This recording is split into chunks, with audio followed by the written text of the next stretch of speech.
Manfaat jamur kombucha. Pada tahun 1996, seorang bernama Bev Ferguson, pemilik kombucha mana internasional, membuat sebuah survei di sebuah mailing list kombucha yang beranggotakan 600 orang dari seluruh dunia. Mereka berbagi pengalaman, manfaat apa yang telah mereka dapatkan setelah mengkonsumsi teh kombucha. Hasilnya kemudian dipetakan sebagai berikut. 82% resistensi terhadap pilek dan flu, 81% kondisi tubuh meningkat, 81% bebas dari sembelit, 44% mengalami peningkatan energi, 42% terbebas dari nyeri arthritis, 30% berat badan menjadi seimbang, 27% memiliki pola tidur yang lebih sehat, 27% terbebas dari sakit ma dan masalah pencernaan, 24% menurunkan berat badan 2,55 kg, 21% peningkatan kualitas kulit, 19% terbantu dari gejala PMS, 19% terbebas dari alergi, 17% penurunan tekanan darah dan kolesterol, 17% mengurangi kecanduan gula, 13% mengurangi kram dan ketidaknyamanan saat menstruasi, 13% mengurangi kecanduan kafein, 12% memiliki tingkat konsentrasi yang lebih baik, 12% menghilangkan pertumbuhan kanker kulit, 10% menghilangkan tahi lalat dan efek penuaan, 9% terbebas dari migrain, 8% peningkatan kualitas rambut dan kuku, 8% peningkatan libido, 7% mengembalikan warna rambut ke warna aslinya, 7% terbantu dari gejala menopause, 6% menurunkan berat badan 10 kg, 6% orang dengan kanker mempertahankan status bebas dari kanker untuk 4 tahun, 5% menghilangkan mual akibat kemoterapi, 4% rambut kembali tumbuh, 3% peningkatan T-sel dalam darah, 3% orang dengan kanker mempertahankan status kanker bebas untuk kurang dari 1 tahun, 2% orang dengan kanker mempertahankan status bebas dari kanker untuk 5 tahun lebih. Beberapa pertanyaan yang sering kali ditanyakan. Mengapa teh kombucha bisa melakukan semua itu? Karena kombucha kaya akan vitamin, 10 macam asam, enzim dan bakteri yang menguntungkan tubuh. Kandungan teh kombucha. Cara membuat teh kombucha, susah nggak sih? Mudah kok, seperti membuat teh manis aja. Kandungan bakteri dalam kombucha. Shobi adalah jamur kombucha yang bertugas memfermentasi gula pada teh manis menjadi teh kombucha. Shobi sendiri merupakan singkatan dari Symbiotic Culture of Bacteria and Yeast. Sebenarnya, shobi atau yang biasa disebut juga sebagai jamur kombucha, bukanlah jamur dalam arti kata sebenarnya. Mikroorganisme yang digunakan pada fermentasi teh kombucha adalah campuran dari bakteri Acetobacter dengan hamir yang umumnya spesies Brettanomyces bruxellensis, Candida stellata, Schizosaccharomyces pombe, Torula sporadle bruochii, dan Zygosaccharomyces bailey. Berikut adalah masing-masing mikroorganisme: Acetobacter, Brettanomyces bruxellensis, Candida stellata, Schizosaccharomyces pombe, Torula sporadle bruochii, Zygosaccharomyces bailey. Bagaimana cara kerja siragi dan bakteri ini? Teh manis yang difermentasi ini akhirnya akan mempunyai kandungan yang luar biasa. Ada vitamin B kompleks, vitamin C, 9 macam asam dan juga enzim yang sangat berguna bagi tubuh kita. Selain berguna untuk mendetoks tubuh kita, ada banyak sekali keluhan penyakit yang dapat disembuhkan jika kita mengkonsumsi teh kombucha secara rutin. Sehat alami dengan kombucha untuk anak-anak. Pada bulan April tahun 1996, ada pertanyaan mengenai masalah pemberian kombucha kepada anak melalui internet.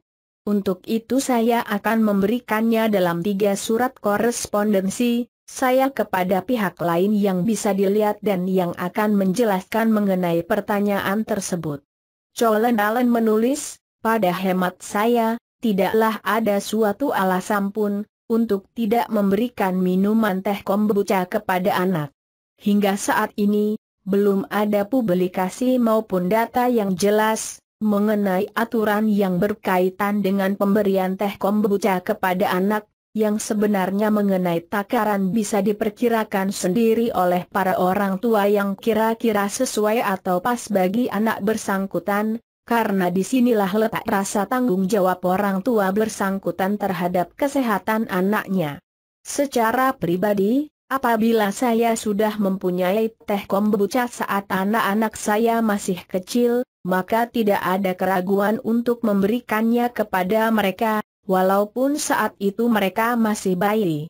Saya tahu mengenai beberapa keluarga yang memberikan teh kombucha kepada anak-anaknya secara teratur setiap hari. Reaksi jasmaniah dari anak-anak tersebut, dan juga orang dewasa, maka tubuhnya akan lebih kebal terhadap penyakit demam.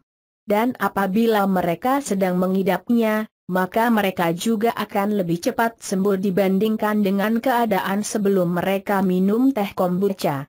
Saya tidak punya data ilmiah mengenai ini, namun pada hemat saya, KT aman untuk diminum oleh semua orang yang tidak punya alergi terhadap unsur-unsur atau kandungan KT. Apabila seorang anak mempunyai kecenderungan alergi terhadap makanan tertentu, maka cara yang paling baik adalah berhati-hati dalam cara memberikannya dengan cara memberinya sedikit demi sedikit dan kemudian jumlahnya kian ditambah. Seperti halnya makanan yang baru diperkenalkan kepada seseorang yang punya kecenderungan alergi. Untuk seorang anak, atau dewasa, maka sebaiknya jumlah yang diberikan sangat sedikit dulu, seperti 1 sendok teh pada hari pertama dan untuk beberapa hari berikutnya dan kemudian dilihat reaksinya dengan seksama. Pada umumnya bila ada reaksi alergi sebagai akibat dari minuman KT ini, maka akan muncul dengan sendirinya sehingga kita bisa memperkirakan cara pemberiannya. Jawaban saya pribadi adalah, Cholen, saya juga tidak mempunyai pengetahuan mengenai pemberian KT kepada anak-anak. Sejauh ini dibuktikan bahwa tidak ada yang bahaya yang muncul pada anak-anak dengan memberinya minuman ini. Dikisahkan pula bahwa ada seorang ibu yang memberi anaknya beberapa sendok setiap hari yang berakibat sembuhnya bayi tersebut dari penyakit kulit merah gatal pada pipi yang diakibatkan karena terkena tumpahan susu ibunya, sewaktu disusui. Kandungan alkoholnya juga sangat rendah, setara dengan kandungan pada jus buah yang bisa diberikan kepada anak tanpa kekhawatiran. Tentu saja kita harus memberikannya secara hati-hati dan teliti dengan takaran sesuai dengan umur tentu saja, seperti halnya dengan obat-obatan. Para orang tua diminta untuk memakai perkiraan yang berdasarkan kebijakan dan akal sehat ketika memutuskan hal yang berkenaan dengan apa yang akan dimakan dan diminum anaknya. Ada hal lain yang menyatakan bahwa kombucha sangat bagus bagi para remaja yang mempunyai masalah jerawat. Jack Barclay menambahkan, saya mengingatkan orang-orang mengenai masalah pemberian untuk anak yang berumur di bawah 1 tahun. Dokter mengingatkan agar jangan memberikan madu kepada bayi di bawah 1 tahun karena mengandung bakteria serta enzim. Jumlahnya terlalu banyak bagi organ pencernaannya yang masih muda serta sistem kekebalan mereka belumlah sepenuhnya tumbuh dan terbangun dengan baik. Pada saat bayi baru keluar dari rahim ibunya, maka organ dalam mulai mengalami pertumbuhan dan penguatan. Teh kombucha juga mempunyai bakteri serta enzim yang terlalu keras kerjanya bagi organ pencernaan bayi yang masih dalam kondisi berkembang. KT yang mempunyai kandungan unsur pencahar atau unsur yang berkualitas laksatif pencahar, bisa berakibat terlalu kerasnya reaksi pada peralatan pencernaannya. Saya tidak akan menyarankan pemberian kombucha pada bayi di bawah 1 tahun atau yang baru lahir. Saya kira aturan yang benar adalah bila bayi sudah cukup umur untuk diberi madu, maka dia juga sudah cukup waktunya untuk diberi kombucha. Pengobatan penyakit asma dengan kombucha klinik kecantikan Dr. Mirna saat asma kambuh, penderita akan merasa tersiksa. Rasa nyeri di dada dan napas berat disertai mengik, bengek, merupakan ciri terserang asma. Kombucha atau teh jamur ternyata dapat meredakan serangan asma yang mengganggu aktivitas. Benarkah demikian? Kombucha atau teh jamur mungkin masih asing di telinga Anda. Kombucha berasal dari dua kata, kombu dan cha. Kombu merupakan nama seseorang tabib dari kombu dan cha adalah teh. Teh ini awalnya berasal dari para pedagang Asia Timur, yang kemudian tersebar hingga daratan Rusia dan Jerman. Kombucha ini sudah dipercaya sebagai obat sejak 3000 tahun yang lalu. Salah satu penyakit yang dapat disembuhkan adalah asma. Kombucha merupakan hasil fermentasi dari ragi dan bakteri. Kombucha disebut tea of immortality karena jika dirawat terus-menerus tidak akan mati, malah justru akan berkembang biak. Kombucha juga disebut lading mini biokimia karena banyak kandungan kimianya. Kandungan yang terdapat di dalam kombucha ini adalah asam folat, vitamin B kompleks, asam glukoronat, asam laktat, asam amino, antibiotik dan lain-lain. Kombucha mengandung etanol 0,5–1% sehingga rasanya sedikit asam seperti halnya cuka apel. Mengatasi asma. Dengan kandungan-kandungan tersebut, membuat kombucha bisa mengatasi berbagai penyakit, salah satunya meredakan serangan asma. Kandungan vitamin B dan asam amino berguna untuk memperbaiki sistem kekebalan tubuh, serta mengembalikan sistem kekebalan tubuh melalui detoksinasi dan meningkatkan pencernaan. Dengan demikian, keseimbangan dan kekebalan tubuh menjadi baik serta tidak mudah terserang penyakit. Bagi penderita asma, teh kombucha bisa mengatasi masalah asma dengan minum secara teratur. Anda bisa membuat sendiri teh kombucha karena cara membuatnya sangat mudah. Caranya, hanya direndam dengan teh manis selama 1 bulan. Untuk 1 buah jamur kombucha dengan diameter 5 cm, harus direndam dengan 1 liter air teh manis. Jika direndam dalam black tea akan mendapatkan rasa yang enak, sementara jika direndam dengan green tea biasanya untuk pengobatan selanjutnya. Cara membuat teh kombucha. Cara membuat teh jamur kombucha. Membuat teh kombucha sebenarnya sangat mudah. Prinsipnya sederhananya sih sebenarnya sama dengan membuat teh manis biasa, kemudian dicampur dengan starter dan kemudian ditaruh shobi, jamur, kombucha. Bahan yang dibutuhkan: 2 liter air bersih, jangan air sumur, sebaiknya dipakai aqua atau sejenisnya, 2,5 ons gula pasir putih. Saya memilih untuk menggunakan daun teh. Memang lebih ribet, tapi lebih sehat. Kenapa? Karena teh sachet adalah debu teh dari sisa produksi, kemudian ditambahkan esens pewarna dan perasa teh. Lagi pula kertas pembungkusnya berwarna putih karena diberi klorine.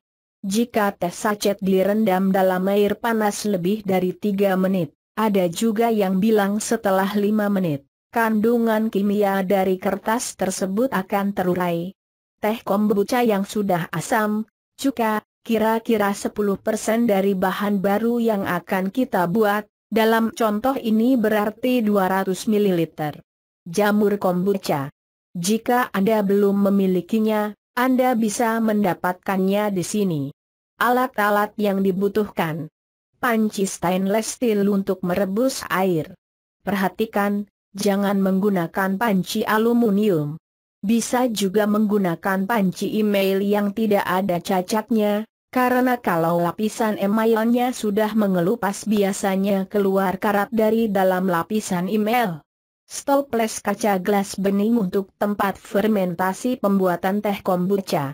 Jangan menggunakan tempat dari plastik, botol aqua DSB, atau tempat dari bahan logam karena akan mengakibatkan oksidasi. Tempat dari kaca adalah yang terbaik. Serbet atau sapu tangan untuk menutup stoples tempat teh kombucha dibuat. Karet gelang atau tali.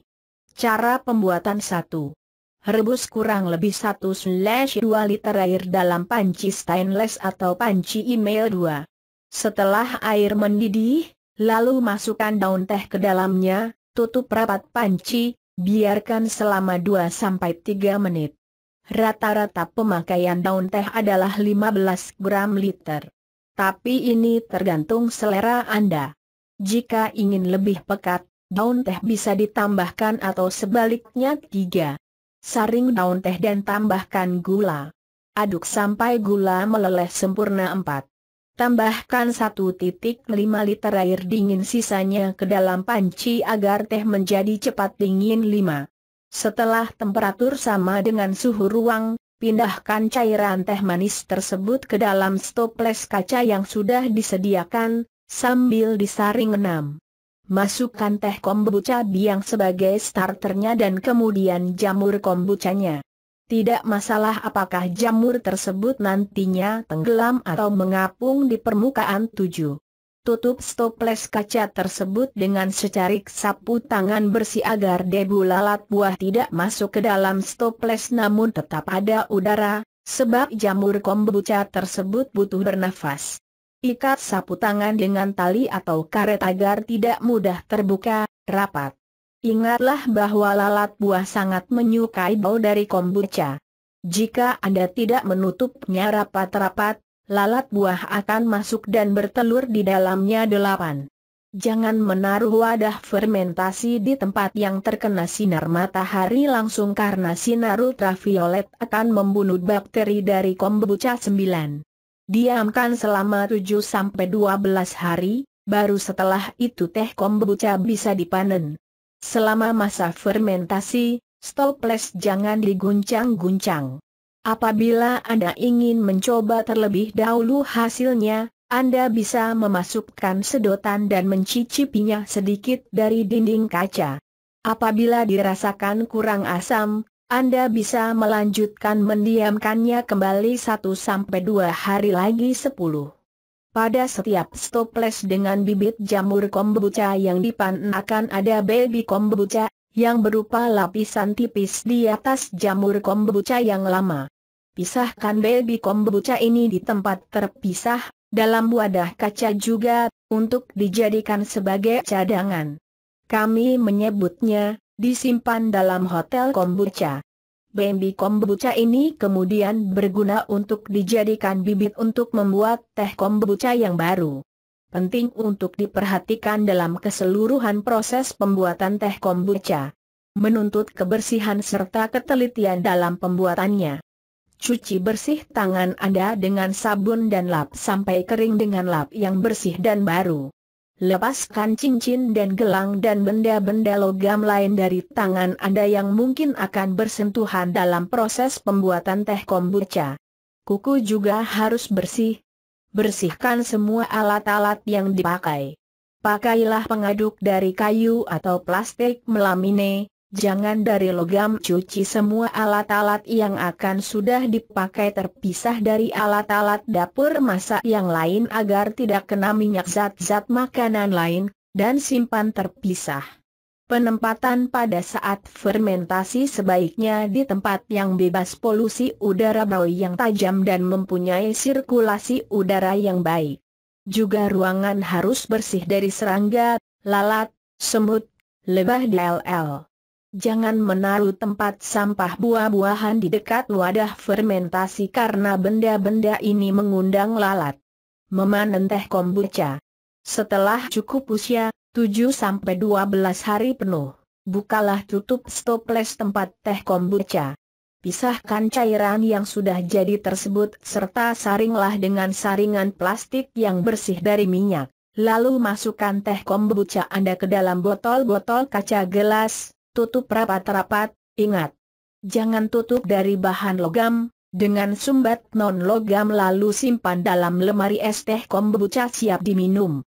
Sebenarnya lebih enak lagi kalau didiamkan lagi selama 3 hari, kali ini wadah ditutup rapat, agar soda dari hasil fermentasi lebih keluar.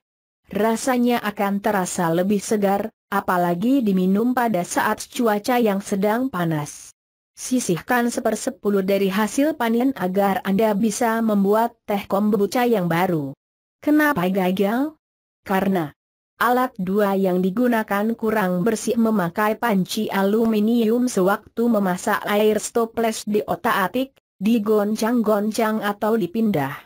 Pindah selama masa fermentasi. Ada yang merokok di ruang fermentasi atau ditaruh di dapur yang banyak asapnya, lupa memasukkan starter kena matahari secara langsung waktu memasak air dengan waktu memasukkan ke stoples terlalu lama, 6 pukul 10 jam. Artinya teh tersebut terlanjur basi. Sebaiknya 3 pukul 5 jam, di mana suhu air teh manis sudah tidak panas lagi. Tips 1. Proses fermentasi memerlukan oksigen, sehingga stoples yang lebar akan mempercepat proses pembuatan teh kombucha. Bila Anda menggunakan stoples yang tinggi sementara air hanya separuh, maka proses fermentasi akan semakin lama. 2. Pada waktu memanen Anda akan mendapatkan 2 jamur, jamur pertama dan jamur baru anaknya yang terbentuk selama proses fermentasi. Jamur yang baru dapat dipotong dengan tangan untuk dijadikan bibit pertama. Jamur yang lama masih dapat dipakai beberapa kali sampai warnanya menjadi coklat. Jamur yang lama dapat dipakai untuk pupuk tanaman. 3. Temperatur berpengaruh pada pertumbuhan jamur. Semakin dingin temperatur ruangan maka semakin lambat pertumbuhan jamur. Bahkan di Eropa pada saat musim dingin, masa fermentasi bisa mencapai 3 bulan. Oleh karena itu mereka biasanya menggunakan alas pemanas di bawah stoples tempat fermentasi. 4. Fermentasi yang kurang dari 7 hari, tidak berkhasiat apa-apa. Informasi tambahan yang tidak kalah penting. 1. Mungkin Anda bertanya-tanya, apakah kombucha halal? Karena teh kombucha ini dilakukan dengan metode fermentasi. Jangan khawatir, banyak orang salah kaprah bahwa teh kombucha difermentasi menggunakan jamur. Sebenarnya lapisan putih ini bukan jamur, tapi SCOBY, Symbiotic Culture of Bacteria and Yeast. Anda dapat meluruskan pandangan yang salah dengan membaca artikel pemikiran yang salah tentang kombucha. Pandangan dasar yang salah mengenai kombucha tadi kembali menimbulkan pertanyaan yang berkelanjutan, apakah kombucha halal? Anda akan dapat berlapang dada untuk mengkonsumsi kombucha karena sudah ada pemberitahuan dari LP POM MUI bahwa teh kombucha adalah halal. Namun, jika Anda tetap kurang yakin halal tidaknya teh kombucha karena kandungan alkoholnya, jangan khawatir. Di artikel yang lain saya juga telah membahas bagaimana cara menghilangkan alkohol dari teh kombucha. Anda dapat mempelajarinya. 2. Lalu bagaimana dengan Anda yang alergi terhadap kafein? Teh juga mengandung kafein loh. Jangan khawatir, tetap ada solusi untuk Anda yang ingin menikmati teh kombucha tanpa kafein. Anda dapat membaca dan mempelajarinya kombucha non-kafein. 3. Memang apa sih manfaat dari teh kombucha? Manfaat dari teh kombucha itu sangat banyak. Anda dapat membacanya pada halaman manfaat teh kombucha akhir kata. Selamat membuat dan menikmati teh kombucha. Terima kasih.